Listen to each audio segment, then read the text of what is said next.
कासव मित्र गजानन तांडेल यांनी टांग सागरतीर्थ किनाऱ्यावर उभारलेल्या हॅचरीमधून कासवाच्या पिल्लांची पहिली बॅच सुरक्षितपणे समुद्रात झेपावली.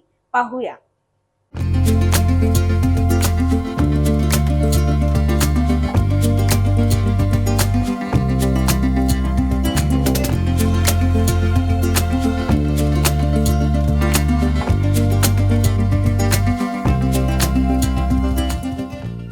सिंधुदुर्ग वन विभागाच्या कांदळवन दक्षिण कोकण विभागांतर्गत समुद्री कासव संरक्षण व संवर्धनाचं कार्य करणाऱ्या गजानन तांडेल या कासव मित्रानं वेंगुर्ले तालुक्यातील टांग सागरतीर्थ किनाऱ्यावर उभारलेल्या हॅचरीमधून कासवाच्या पिल्लांची पहिली बॅच शनिवारी सुरक्षितपणे समुद्रात झेपावली.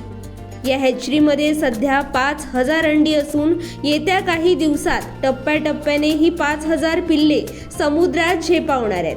कासव मित्र गजानन यांची मेहनत आणि वन विभागाच्या कांदळवन विभागाची मिळालेली साथ यामुळे हे यश प्राप्त झालंय. आज ही जी कासवाची पिल्लं ही ऑलिव्ह रिडले आहेत का? हां हां.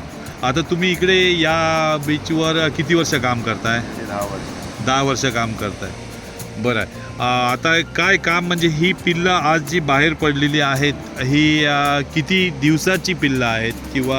ही 60 दिवसाची पिल्लं आहेत. हां. 60 दिवसांनी येतात, 70 दिवसांनी पण येतात, 70 दिवसांनी येतात, 45 दिवसांनी पण येतात. आता वेगळं असं तुम्ही इकडे काय केलं आहे म्हणजे इकडे ती हॅचरी तयार केलेली आहे. पूर्वी छोटी छोटी घरटी दिसायची, हे तुम्ही मोठं केलं. हे कोणामार्फत करताय तुम्ही?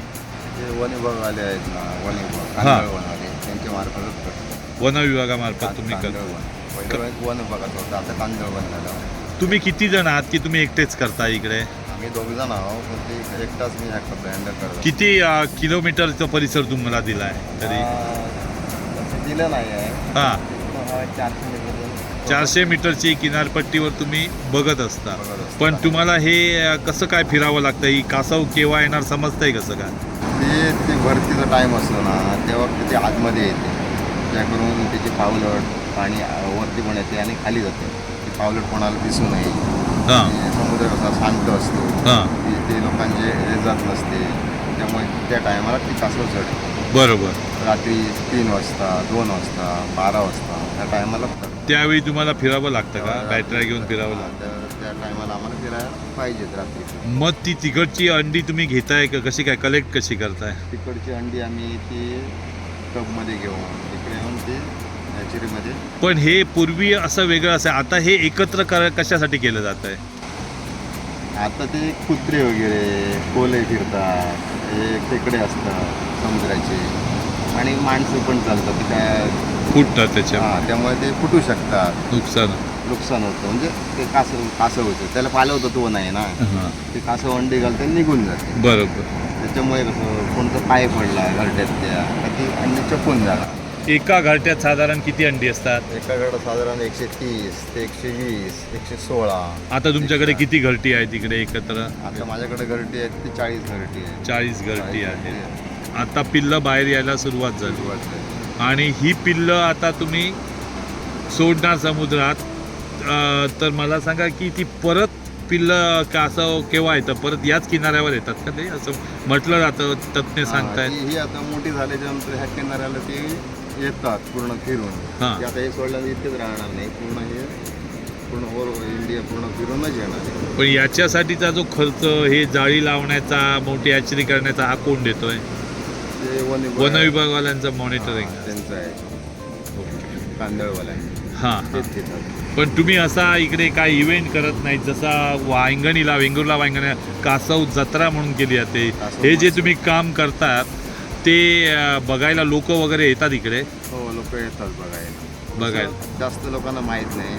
हां. लोकांना माहीत आहे की ते हॅचरी आहे म्हणून. बरोबर. लोकांना टाईम माहीत नसतं कधी सोडतो ते. आता थोड्या लोकांना ते कळलं आहे की 7 वाजता सोडतो. पण तुम्ही लोक हे सांभाळताय चांगल्या पद्धतीने, ही पिल्लं वाचवतायत, तर इकडे कासव अंडी लावण्याचं प्रमाण वाढलंय? हां, वाढलंय. गेल्या वर्षी कमी होते, यंदाच्या वर्षी वाढले. तरी यंदा वाढत चाललंय. वाढत. धन्यवाद.